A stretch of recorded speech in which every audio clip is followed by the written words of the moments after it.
hees waxaa jirta idoo aabahay la dhalatay aad iyo aad heestaasi bal qisadeeda nooga waran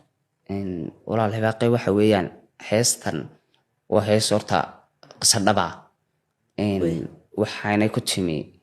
anigoo markaa magaalada Hargeysa ka tegay oo waxa weeyaan xagga Uganda yara tegay ayaamahan saa meesha u tegay ni waxaan isweydiiyey dadaniyow oo ku soo korisay wax kalena dee maanta kuba amaal marin kartid dee du noqotay dee wax abaalkeedu ugu gudami helaysid waniyo maxaad saynirdee suugantaadan dee miyaad waxa weeyaan adigu ku abaal marisid markaasaan heestan sameeyey ayaan muddo yar ka bacdi nin aan saaxiibno Saddam Iskayla ninka heesta qaadaya fanaana ayaa oo Muqdisho jooga ila soo hadlay wuxuu yiri barnaamij baan galayaa hees baan u baahanahay markaa isagu dee heesi caadiga ahay nolosha jacaylka ahay wuxuu doonayay aad iyo aad markaasaan ku yiri walaal hees wixii ka duwan ayaan ku hayaa mowduuc ka duwan oo dad jacayl iyo amaan iyo waxa laga hadlaa laakiin si mid hees aan ididii u sameeyo walibana ididii kaliya tamaha idooyinka Soomaaliyeed oo dhan ay wada leeyihiin oo imka ay wada yeesheen ayaan ku soo diraya markaan heestii u diray adoo markay Ilaahay markiiba u la xameystay laxan wanaagsan buu saaray miisigi waa lagu tumay Abdi Askari baa la soo galiyay markii tun baabay magaalada iska qabsatay oo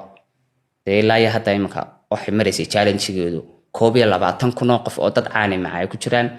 dad caadi ay ku jiraan ummadan oo iska wada dulduubtay marka mid baa saamaxday inay heesta la wada qaato waa heesta kaliya ay idida ay horta imka meesha ku jirta waxa caadiga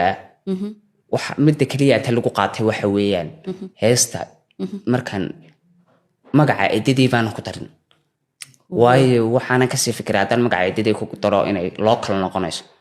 kaasay international noqotay idooyinka Soomaaliyeed ay wada qaataan magac kuma darin kan waxaan ku bilaaway waxa oranaysaa anigoo dhalaan oo socod baranin oo aan raad qaadin oo korin adiga ay kafaala qaato iga dhigi qof kaamila abaal hooyo ma ilaawi karayay balse aad ay buuxiyo booskeedii galay mid qoran ku faanay aabahay la dhalatay eedaday rumaaday waa ayaama dunida caafimaad igu noolow aakhirana jannada hano ereyo noocaas ka mid ah laakiin istoo dheerta oo ku jirta waa hagaag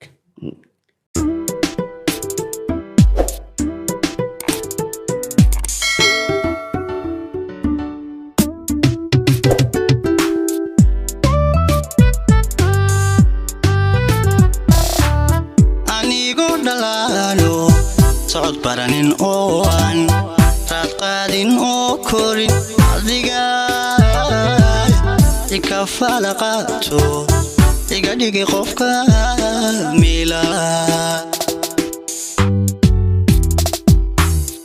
anigoo dhalaalo socod baranin oo aan raad qaadin oo korin adiga kafaala qaato iga dhigi qofka mila abal hooyo ma ilaabi karaye balse adaa ibuuxiyo booskeedii galay oo baahidaydiyo noloshayda ibilay